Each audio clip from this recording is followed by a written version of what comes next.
सत्य दर्शन, हमारी नजर, हमारी परख।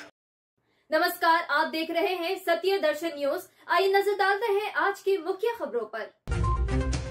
सुभाषपा अध्यक्ष ओम प्रकाश राजभर ने भारतीय जनता पार्टी नक्सली पार्टी है बताया।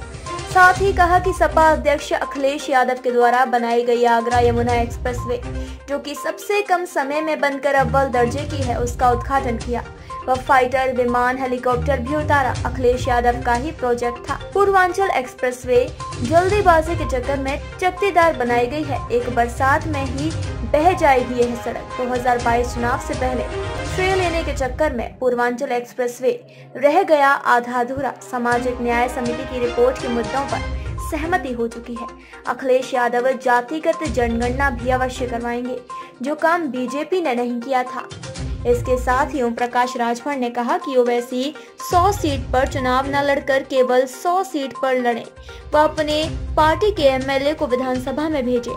ओवैसी का भागीदार संकल्प मोर्चा में आज भी स्वागत है। अखिलेश यादव को हम मना लेंगे यदि ओवैसी 100 सीटों के लिए रजामंद हो जाए। KN शुक्ला की रिपोर्ट। आज की प्रेस कॉन्फ्रेंस बुलाने का मकसद मंत्री जी? आज हम लोगों का कार्यक्रम जनता के बीच में माननीय अखिलेश यादव और ओम प्रकाश राजभर का ज्वाइंट कार्यक्रम गाजीपुर, मऊ, आजमगढ़ था। लेकिन सरकार हम लोगों के कार्यक्रम के परमिशन को निरस्त कर दिया। सरकार नहीं चाहती है कि हम लोगों की जो विचार है वो जनता के बीच में जाए। सिर्फ मऊ में एक छोटी से कार्यक्रम होने के बाद पूरे प्रदेश की बीजेपी सत्ते में आ गई है।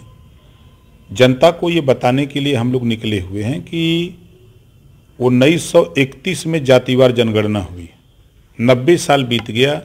संविधान में व्यवस्था है कि हर 10 साल पे जातिवार जनगणना होनी चाहिए, लेकिन सरकारें जो दिल्ली में बन रही हैं वो नहीं करा रही हैं। तो 22 में सरकार बना करके हम लोग जातिवार जनगणना कराना चाहते हैं, ताकि शासन से बजट अलॉट हो तो सबको एक समान बजट अलॉट हो।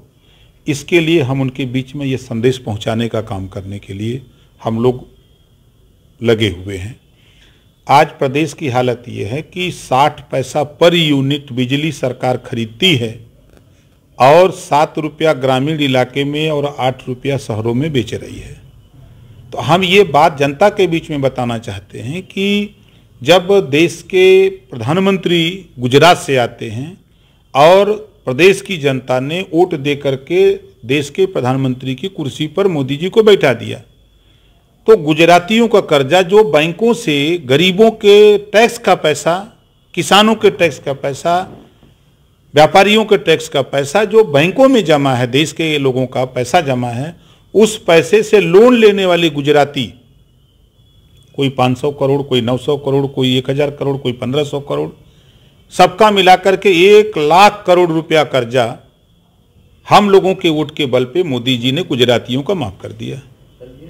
तो ऐसी स्थिति में हम लोगों ने ये जनता के बीच में ये बताने का प्रयास कर रहे हैं कि जब वोट के